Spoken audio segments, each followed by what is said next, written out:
Asinibingelele babukeli bethu bakadikuza TV. Ngithemba ukuthi bonke ababukeli bethu bayaphila.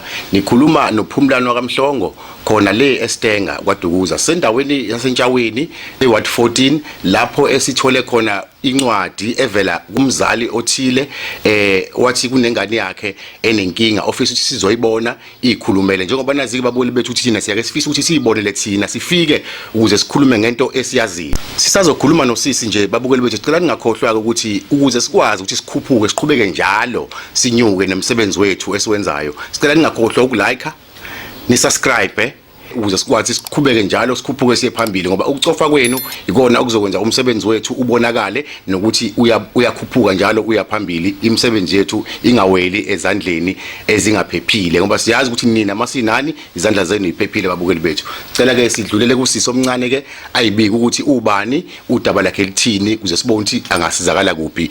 Sisi omncane ngiyakubingelela sisi. Yebo ngiyaphila babukeli basemakhaya igama nginguXulu Ayanda ngihlala eLloyd. Yebo iminyaka ngino 15 years ngifunda u5 eLloyd Primary School bese ngumuntu high school so ngenxa isimo sami ngiba ngisakwazi ukuya high school.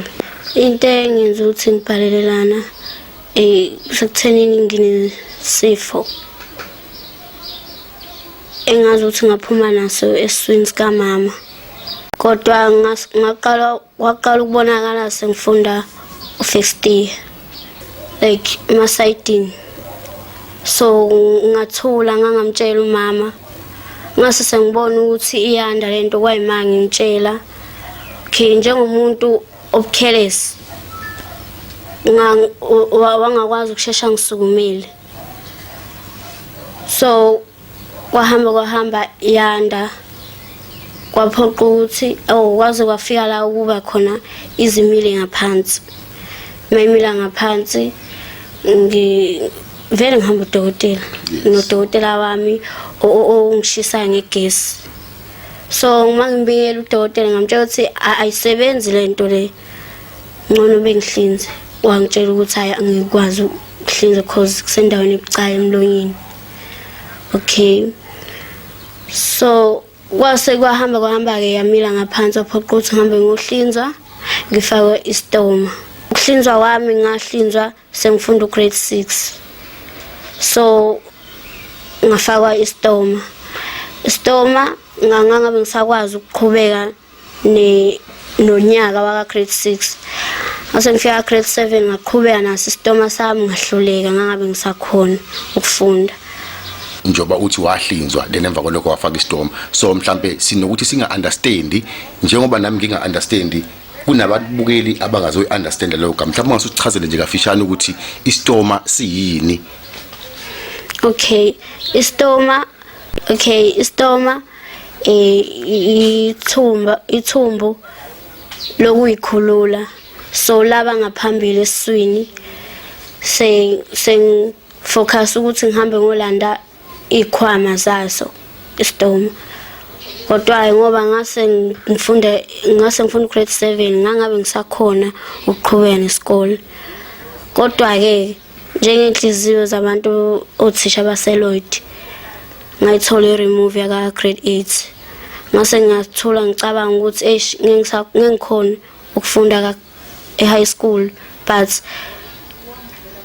vele naseLloyd primary ingane zazingang understand zona zase zingijwayele kodwa zinga understand ngibona nami ukuthi kunzima khona ayikhona ukuba nami ezinye zazi ziba nalokho ukuthi lo mntwana lo phila kanjani kanje njengoba usho ukuthi lento yaqala umncane at the age of mhlambe nje ko 6 years until kuze kube manje nje ubusuna 15 ikanjani ingaphandle kuphela noma kukhona okunye mhlambe esingakuboni okungaphezulu kwalokho esikubonayo nje kuphela kuze sikwazi ukuthi sibe nesithombe seyindawo esingeke sikwazi ukusifinyelela kuzona siyibone but sibe nesithombe nje nababukeli bethu eyintweni abangeke bazi ukuyibona kuze bebe nesithombe esigcwele ukuthi lento abayibonayo noma esiyibonayo into engaphakadle kuphela noma ingaphakathi isekhona emlonyeni okanye ezihlathini okanye olimini nje ungazusichazele nje kafishane sisi.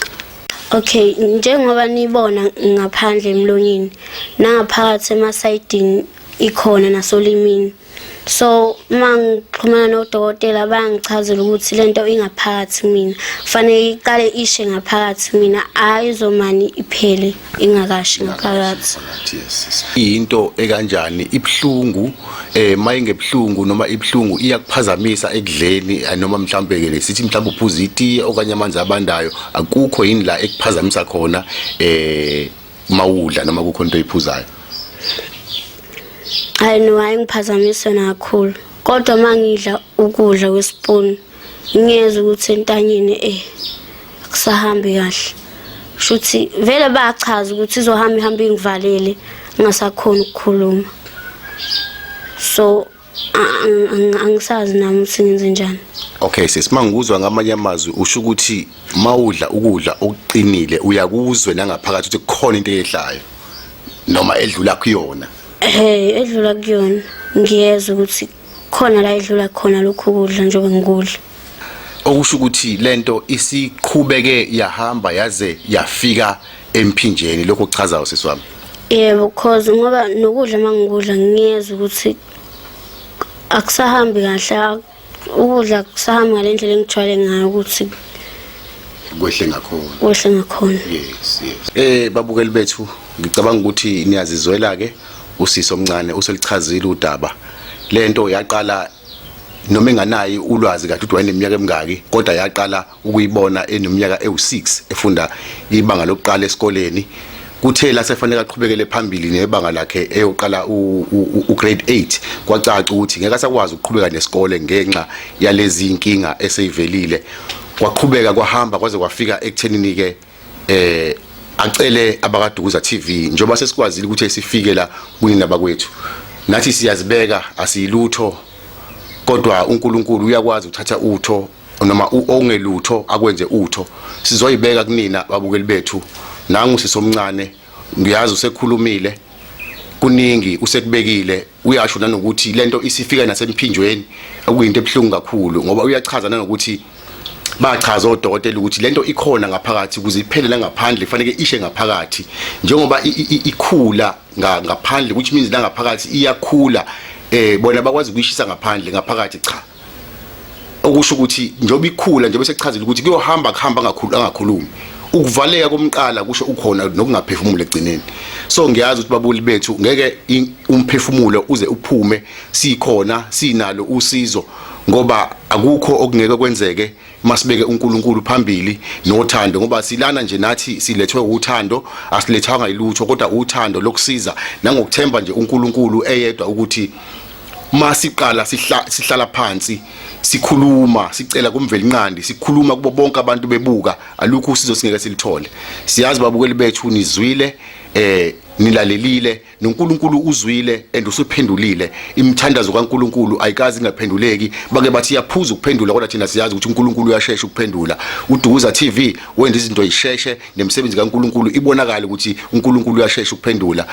uyashesha ukuzwa uSiso omncane siyathemba ukuthi yonke into aseyibekile phambi kwababokoli bethu sisi wami ngiyathembisa mama wami ungakhali nje aliphelile siyaqhubeka besathi nje ukuzwa ngoba na ngiyambona ukuthi sisamnika nje ikhefu elincane akasekho kahle uso emotionally kakhulu ngoba besilinde nomzali wakhe ngoba besinethemba lokuthi sothola umzali kodwa masithi siyazama ukumthola ocingweni ngathi umuntu osematohweni ngoba lento iyamthinta kakhulu umntwana kubhlungu soko ngithi ke ake ngithi ukuthi ashawe umoya kancane kuphinde sikhulume naye soqhubeka nodaba lakhe manje nje kungekudala babukeli bethu. Kodwa ke Siso omncane mawukhumbula kahle odokotela mabechaza mhlambe isifo babiza ukuthi yini mhlambe mawukhumbula nje babesibiza ngama ones bathi ama ones okay so corn flour ngichaza kanjalo ama ones so corn flour corn flour yebo.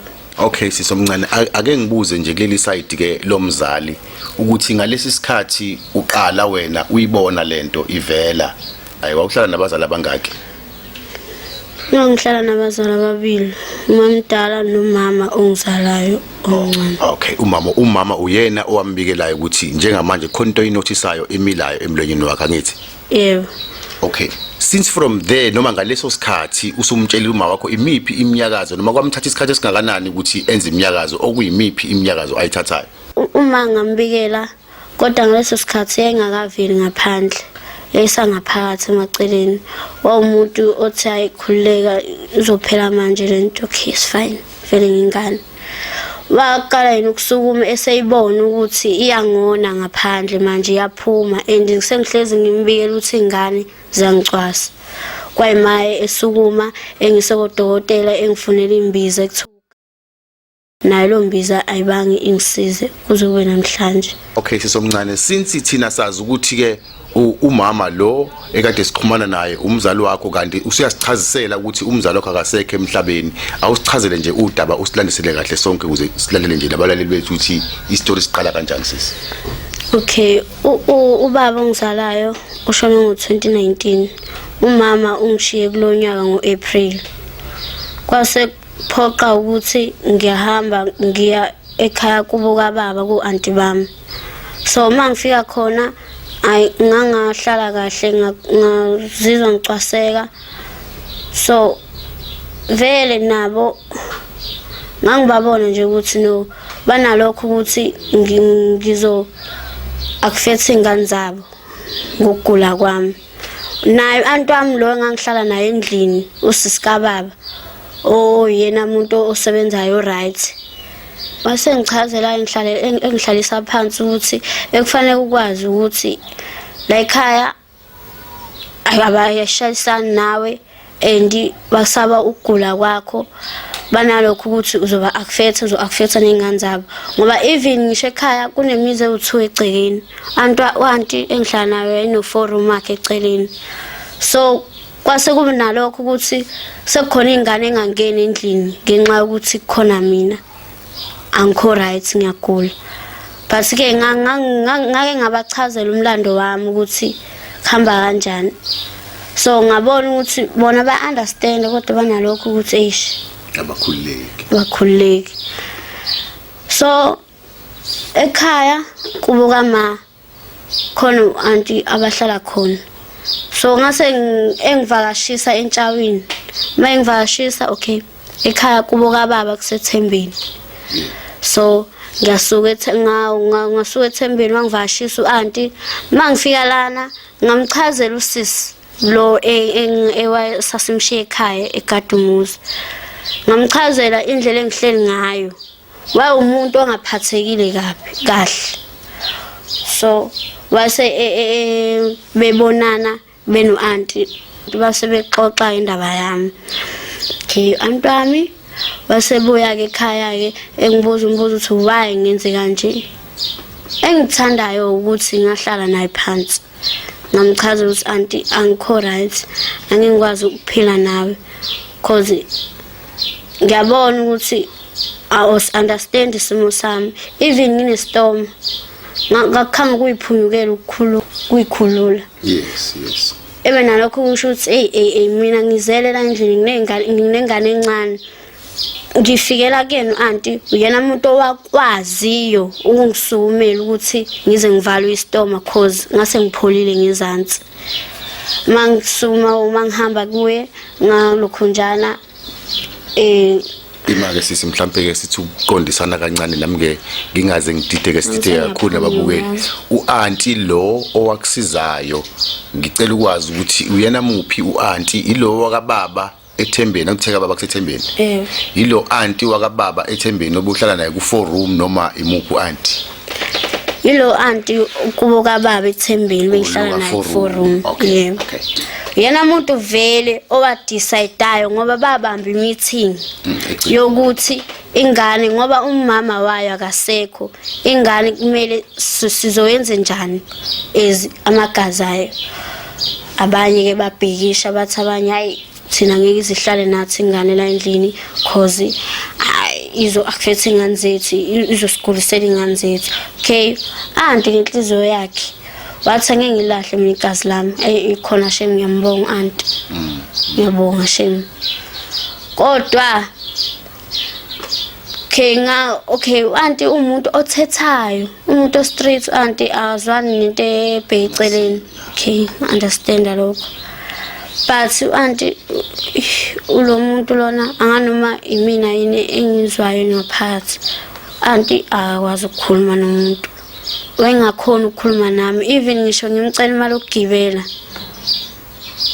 aqala athetha akhuluma athi indlela efuna ngayo imali okugibela ngazi ukuthi khona imali efakayo la endlini okay lapho ke vele sasise maplanning ukuthi mina ngilungisele i-foster care okay so even ngisho izinto zokugcoba ngisaba ukumcela ngoba ngiyazi antu nalokho ukuthi noma angangizazi noma yimina yini nginalokho ukuthi uanti shuthi nje ngumthwalo wakhe ngoba even naye mangimcela izinto especially imali okugibela eclinic nasesibhedlela anti bengakhulumi nami kahle bengenayo indlela yokukhuluma nami kahle that's why kwaze kwafika leli suku lolu ukuthi usisi lo hlele ekhaya amchazele ngami indlela engihleli ngayo ekhaya okay ngiqalela phambi kokuthi ngivalwe isitoma okay umthungo wami ngithi samanzi yes angisiyi umuntu omele athinta amanzi mina angisiyi umuntu okumele up and down okay endlini ngisala nengane yakhe na 2 years laba abanye bayafunda abawu3 uanti even ngisho eshingane yakhe la ekseni ubona ukuthi akakhululekile uanti cause nasegcekeni ingane sasinalokho ukuthi uAyanda wenzela ingane iparish uqala isemlonyeni yabo vele wayishilo ukuthi okay njoba uyisimo esikanje uyachaza ukuthi isimo sakho asithelelana okay mina ebengicela ukuthi uma wenzela ingane into yokudla awuqalise emlonyeni wakho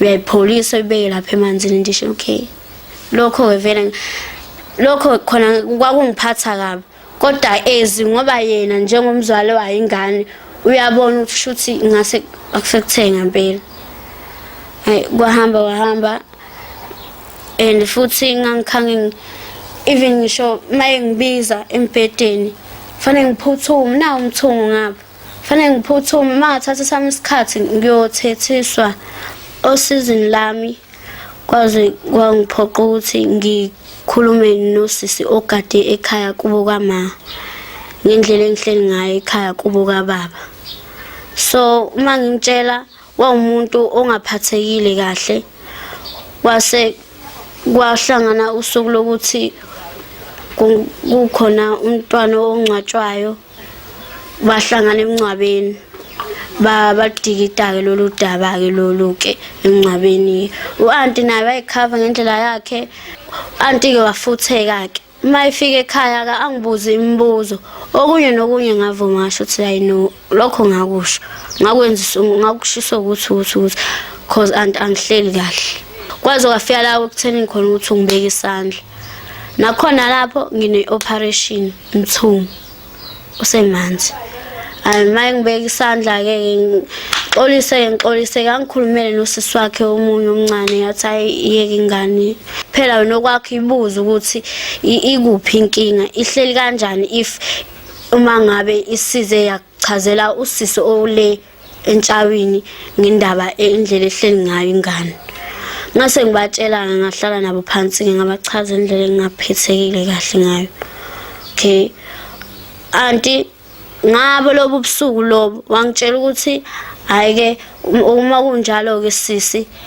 hamba ke ngabo ubusuku lobo engixosha ethi hamba ke sisi ngazi inyawo zakho lezi ngambuza ukuthi anti kanjani ngazakhulunywa naye ingane yakhe endala yathi ma ungayenzi lonto ingane ayifikanga ngalendlela leyo wena uyikhipha ngayo ngoba kuzosuke kusuka umsindo kuphuma bangale nje hayi kwa right ke kwapholwa ke nje ngakusasa ke ngavuka nje ngamuntu o right nje ngahleka naye anti umuntu omdala vele so ngase ngikhumbula ke sengihleli ukuthi hayi no mina uma kamngani wami bangitshela ukuthi ngeke uzuhlupheke ngikhona, ngeke uzuswela indawo yokulala ngikhona, especially ke ingane yentombazane. Okay, ngakuthatha ke lokho ke ngathi hayi no, vele nami ngikhathela, angihlili kahle ekhaya. Okay, ngabuya ke ngeqa ke ngazo ke inyawo lezo ekseni ngaze ngafika entshawini. Uma ngifika ngangamthola umngane wami esemsebenzini, so ngamlinda ngachazela umngane wami indlela engiphume ngayo ekhaya. Wayesesho umngane wami athi ayikhuleka, uma ukhuluma noma uzokunderstanda yonke into, vele wasuvela umchazela indlela ohleli ngayo kini, ngeke ethathe izinto nje. Ngathi hayi okay, naye nje umngane wami sengambonga nje uthe ngiyabonga.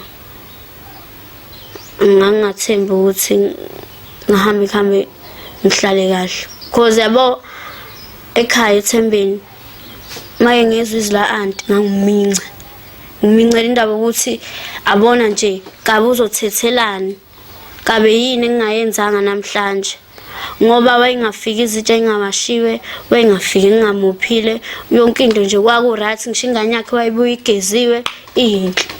Sisomncane mangikuzwa kahle isikhathi osihlalile lapha ya umzali wakho udlule emhlabeni ngoApril, angithi wena waya ekhaya le nini mawucabanga mhlawumbe ngawo April noma ngenyanga elandelayo uMay? Ngosuku lolo ngafihla ngalo ma. Okay, emva komncwabo wasuyahamba uyohlala kubuka baba? Yebo. Okay, emva kwalokho mawukhumbula kahle ngoba istory osibekayo sibhlungu and side ngalendlela ukuthi mangithi ngiyabala uApril, ukusuka kuApril kuza manje kuyinyanga ezisithupha kuphela, kodwa istory osibalayo ubhlungu obuzwile. Singakanani isikhathi osihlalile kulobu bhlungu obungakubalayo osihlale nje kubuka baba? Like ukuthi wahlala mhlawumbe isikhathi esingakanani kusukela kuApril, usuke nini khona usubaleka emva ukuthi uanti athi ubeka isandla? Yes, ngoAugust. April, May, June, July, August, which means noma ngamanye amazwi wahlala izinyanga ezine kuphela. Lokhu kuhlukumeze kokubalayo okwesikhathi esingangenyanga eziwu4. Yebo, ngoba uAugust nje qala nje aphuma mina ekhaya ngathi ngeke ngikhona. Babukeli bethu siyamuzwa usisomncane uyachaza into ebhlungu mangithi ngiyalalela udaba alihlingishe emphinjeni, ngoba ngangazi ukuthi imbokode iyona enothando, but mawuthi uyabuka ezitoreni zethu esiza nazo babukeli bethu eziningi, imbokode iyona esithwesa ubunzima, imbokode iyona esithwalisa imbokode esisindayo sigcina singakwazi ukuyikhona. Njengamanje mawuzolala ulandele nje udaba likasisomncane lisukela kumama wakhe owayenganaso isineke noma isikhathi somntwana, uyakubeka nje ukuthi wayeumuntu obuya idlele amanje amponjwana anganaki into eziningi. Siyasuka siya ku-anti owazi ukuthi ingane ayisenayo ubaba, ayisenayo umama, okuyena umuntu ekufanele ngabe uyayibheka ingane, uyena oyithwesa ubunzima, oyithwalisa amagama abhlungu, aphinde ayicwase nangezinto eziyisebenzisayo yona yodwa into isebenziswa ingane egcekeni, azayibeke nesandla ibe iseyinhlungwini zokuthi yayikade iphuma etheater isomthungo usemanje bakade chaza. Bafethu namanje ngiyaphinda ngiyasho mangingaphosisi ngeke ngasho nangokudlule esontweni leliphelile ukuthi imbokode bafethu siyawudinga umkhuleko ozogxila nje uqondane nembokode iyodwa, ngoba lento eyenziwa imbokode bafethu ingaphezulu kokwenza sekukuningi. Kodwa ke siyazi ukuthi ke imbokode iyezwa iyakhuluma, and futhi mayisithathe isinqumo izokwenza kwenzeke iphele lolu usizo olungaka, sibuye isithunzi sabantu besifazane, ngoba lonke enikwenzayo oyedwa ubulala bonke abantu besifazane. Sibonge nje bafowethu, sithembe ukuthi uNkulunkulu uzothela umusa kule ndawo, kube khona la lungisa khona embokodeni, ngoba konakele bafowethu, konakele kakhulu. Since ke ususukile ke eThembeni la ogcina ungaphathekanga kahle khona, waya kamngani wakho lo ochazile ukuthi umzali wakhe ubeselazi udaba, ufike ke khona ke isimo kwahamba kanjani nje, usilandele sike from ke manje sesifikile kamngani impilo ukuthi yaqhubeka kanjani, ngoba mangithi ngiyabala isikhathi osibalile ofike ngaso kusuka eThembeni kuyinyanga ezithi mazicishe zibe 2. So kusukela nje inyanga elezimbili ufika kwaba kanjani isimo until kuze kufike la? Hayi ngino ngangisho ukuthi mhlambe ngiphathe kanjani ekhaya yo khulekile ni right ngazi ukuthi ngihleli nabazali bami bangampela akufani nasekhaya lapha kubo kababa emagazini amangampela kodwa ngikho lapho hayi uma umngane wami shema umuntu ophilayo la sisi kusama ngazi ukuthi ngisho kuthiwa amandla sekenzeka nje ngimbonga ngathi ngimbonga kanjani ngihleli kahle yonke into ngiyithola ngisho uthenga exactly nje wethengile ingane zakhe nje ngiyaphila naye ukuthi nje wayesathe isikhathi akabi naso cause uyasebenza kufanele ngikhulumele nodokotela ezumuntu omdala mina ngize ngikwazi ukukhulumela nodokotela. Siswami ngiyakuzwa kakhulu ekuchazeni kwakhe ake siphinde sibuyisane ukuze sibuyise nababukeli bethu lathi nabesize kumama osifonelile besixhumana naye manje siyafika uyachaza ukuthi ke kamngani ikhona la ekhaya ngithi yebo umama lo osemsebenzini ombiza ngomama uye lo makamngani yebo uyena umama mngani naw siyabona sengithuma ngoba abo ya ngithi umama wami ngoba ngibonile kusona nje lesikhathi esincane lesi ngibonile ukuba umzali kuyena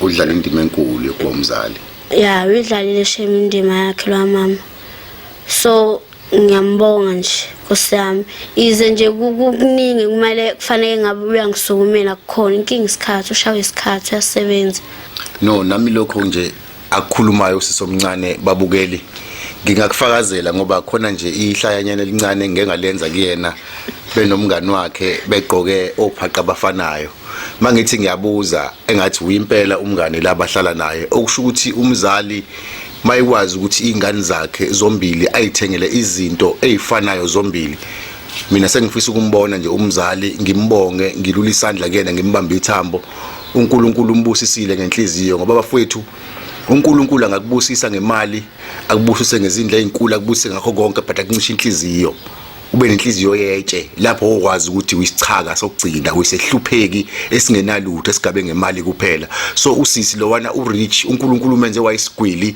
wanenhliziyo evulekile wanenhliziyo emhlophe siyafisa nje sisi ukuthi la ukhona uNkulunkulu akubusise alula isandla ukuthi lokho kwenzela usisi akwenzele okukhulu okungaphezulu kwalokho ngiyafisa nje ukuthi usisi uqhubeke njalo nawe umsize ngoba lokho kwenzayo uzibekela wena mhlawumbe lo muntu uyoba udokotela wakusasa ngelinye ilanga ngoba siyafisa ukuthi umntwana usemncane usengaqhubeka esikoleni lo muntu afunde ngoba uhlakaniphile uright sike sakukhuluma nje naye esikoleni yonke into ubenza kahle until kuze kufike lezi zimo ukuthi akusafundeki ngendlela right so masingase sikwazi ukuthi simtholele isikole noma indawo azokwazi aqhubeke yona nemfundo base yathi imfundo isikhathi sempilo bafowethu sisemncane ngokwazi kwami ke umuntu ongenabo abazali bobabili umama nobaba kunesibonelelo sikahulumeni esike sitholakala esibizwa ngolasemzini ekuthiwa ifoster care mhlambe ngakulelo side kuhamba kanjani sisimangase ngibuze nje ngakulelo side ngingamthola umuntu ozongisukumela indawo yefoster care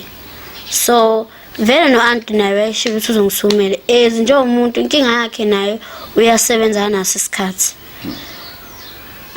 ngangazi ukuthi kuzoba into yaningi leyo so phambi kwezinto ukuthi angihleli kahle ekhaya ngimxoxela usisi Nompilo osebenza eclinic ngimxoxela ukuthi kanje so wasesesho yena ukuthi I know ngoba mina ngoba nguNompilo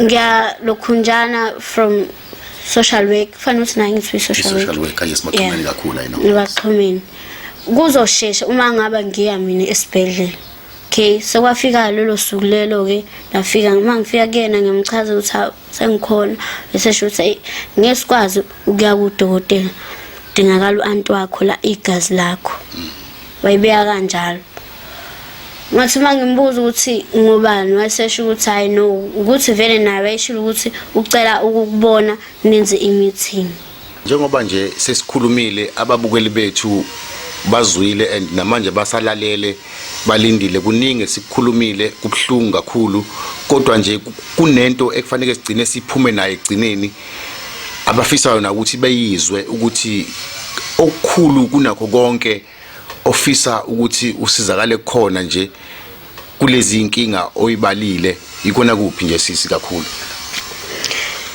Hey,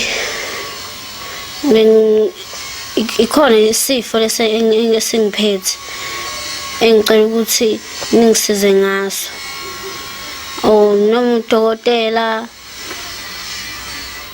nje kulesi sifo esingiphethe ukuthi ngingalapheka kanjani or singalapheka kanjani. So ngidinga khona nje ukuthi mangithola usizo lwaso nje sifo and ne foster care leyo ngiyacela. Naye mama engihleli naye kunzima, naye unenkinga zakhe. Izi nje ngiyazange ngixoxele mina umntwana obonayo endlini ukuthi cause engakwazi ukunderstand isimo ukuthi hayi lezi insuku kukanje. Okay, benginothando nami lokuthi ngikwazi ukufaka isandla lapha ku Shakers. So ngamanye amazwi ifoster care khona la ingalekelela khona umama endlini ilokho kuchaza. Chaza kanjalo ukuthi ngiyakwazi lokho vele nje impilo vele ingaphusheka ngempela ke lapho. Mase nje ngikwazi ukuthola into nje ezongukuthi nginakekele intombazane ngiyagcoba ngene esikhathini yonke lento le naye unengane zamantombazane. So yeah, cela lolu sizo nje ukuze nami ngibuyele esikoleni ngiqhubeke nemfundo ngivuse ikhaya. Lokho nje kwisifiso sami, ngisho ngilele kwisifiso sami ukuthi ngiqede isikole. Focus. Babukeli bethu kusesithe saba nenhlanhla sesithi siyayiqoqa into zethu. Wayesefikile ke umaka Ayanda lo ekade sithi nathi sifisa ukumbona lo muntu onenhliziyo oyisigwili kanje ngoba ngeke ngasho sike sahleba ngawe mama sathi uyisigwili. uNkulunkulu kunabantu abaphe ingcebo kodwa wena ukuphe ukuthi ube isigwili ngaphakathi enhlizweni onayo. Ngithi nje uNkulunkulu athele umusa sike sahleba ngawe ungekho. Ngithi nje mawami angikubingelele uphinde ubingelele nababukeli bethu bakaDukuza TV ngoba kade sikhuluma ngawe ungekho ingane ikhuluma. Sikubonga sesisho ukuthi sesiyokubona ngelinye ilanga lenhlanhla leyo uNkulunkulu emkhulu uzokwenza uphuthume ufike endlini sisekhona. Cela nje ubingelele ababukeli bethu uyichaze ukuthi ubani. Siyabonga nje kakhulu ma. Ngiyabonga. Ngiyabingelela kubo bonke abalaleli bohlelo. Igama ngithabisile ngwamkhize. Uhlobana kwami no Ayanda uma wakhe ebethana nobhuti wethu uSibu. So waseyamshiya ke emhlabeni. Kwathi kuba nzima ke ngase ngithi la khona ngoba beno anti wakhe mayengekho right angabuye ezohlala nami ngize ngimlahle wengane intombazane. So wabuya ukuhlala kwami nayo ngisazama umlungisela indaba yonyaka ozayo ukuthi esikoleni wasekhala ngalesi simo sakhe ngoba nase primary uthi bekunzima ingane zinomchwenza engakwazi ukufunda. Kwawuthishayo omnika inamba ukuthi anginike sizama ukuxhumana nani njengoba ke nila cabanga ukuthi usizo kodwa sizolithola ukuthi akwazi ukuqhubeka next year esikoleni ngoba inkinga nje ilesi simo sakhe ayisimphethe kabi kukho konke isona nje simnika inkinga. Cabanga ukuthi usizo kodwa solithola ngoba sesixhumane nani. Ngiyabonga. Uma wami usekhulumile iyo lenkosazana emhlophe nenhliziyo yayo emhlophe. uNkulunkulu uyibusisile isona isigwili sethu lesi kade ngikhuluma ngaso ukuthi uNkulunkulu wasibusisa ngenkunzi malanga yenhliziyo. Siyabonga nje bafethu ngoba sesikhulume kakhulu sikhuluma ngegama lembokode kodwa usisi nje lo ukwazile ukucima lo maka omningi omubi oyidot osubekwe imbokode ekuhlukumezeni izingane kakhulukazi ezalwa yibona nengazalwa yibona. Ihlukumeza nje umphefumulo kodwa lembokode iyodwa yakwazi ukuthi imele zonke izimbokode. Ngithi sisi mamkhize uNkulunkulu akubusise ayandise njalo inhliziyo yakho ikhuluphale ibe ngangehlabathi zolwandle. uNkulunkulu akubusise sisi. Ngiyabonga kakhulu. Ngeke ngathembisa kubabukeli bethu ukuthi ngiyafisa ukuthi ke ngikubambe ithambo mawufika ukuthi uNkulunkulu ukubusisile. Ake ngisigcine nje isithembiso sami Ngiyabonga sisi. Qhubeke njalo nenhliziyo yakho sithando sami. Ngiyabonga nje kakhulu. Kuyintokozo lokho mama. Esayidini la Antwakhe ngagcina ngingakhulumanga naye ukuthi kwenzakalani. Kodwa okwakubalekile kumina ukuthi ngangimlahle umntwana esefikile indawo ukuhlala kanayo. Angixolela uma ngabe ukuthi mhlambe sesimhambele phambili njengo aunty ugazi lika baba. Kodwa ibona manje besingaba nayo lawo nathi sibonga uthisha wasesikoleni kuyena osixhumanise nani ngenxa yesimo sengane. Uyazi uAntwakhe uzongibona nje mina uthi ngubani uyangazi futhi nami. Ngiyabonga. No, sibonga kakhulu sisi. Ngoba lokho okukhulumayo kubalekile ngoba lana babukeli bethu thina sakha ukuphila, sakha ubumbano, asakhi ubutha.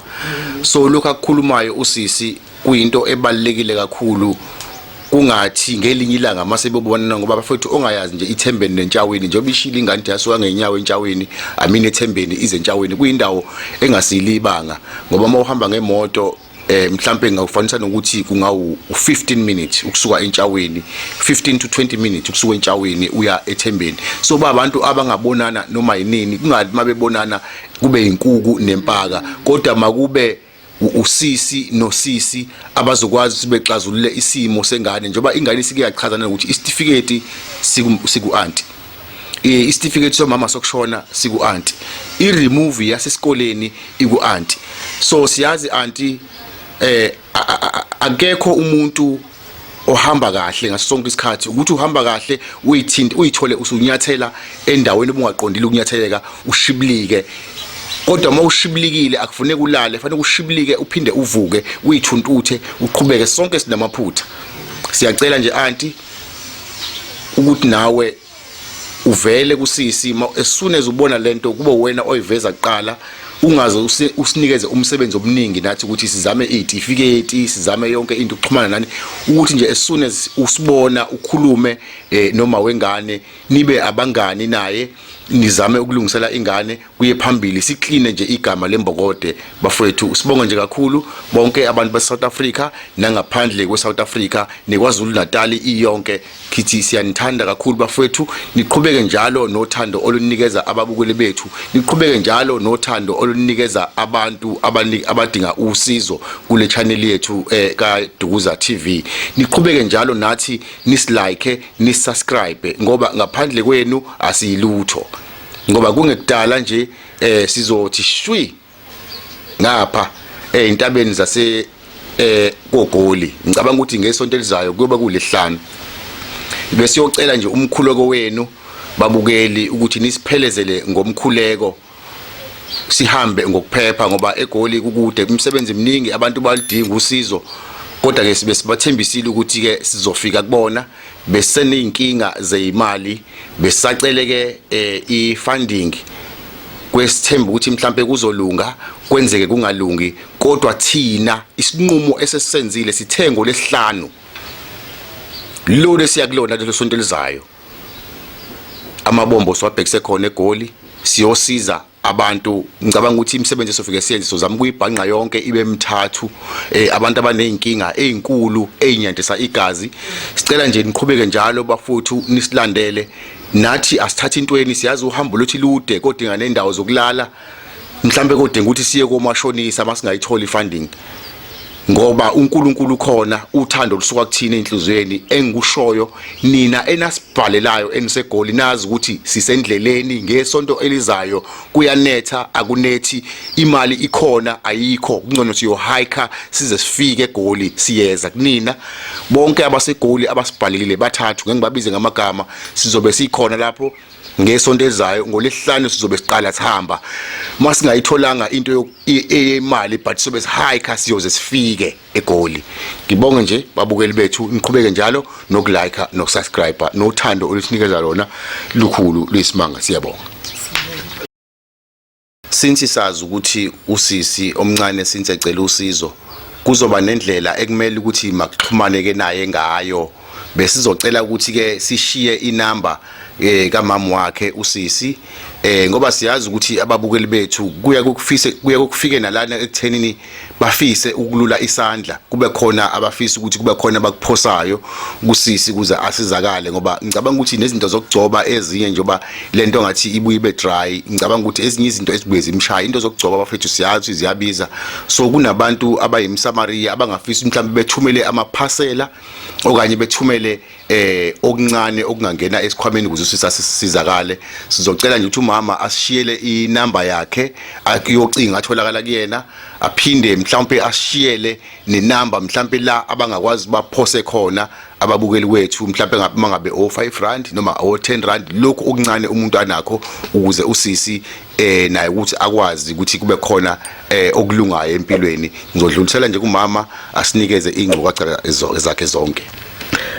Igama Thabisile Mkhize inamba engitholakala kuyona 073 155 7096 uma ngabe ukuthi ke kukhona uthando nkosami kubantu abangasisiza ngalo i-account engisebenzisayo igama lebhenki uTham Bank i-account u5102 5568361.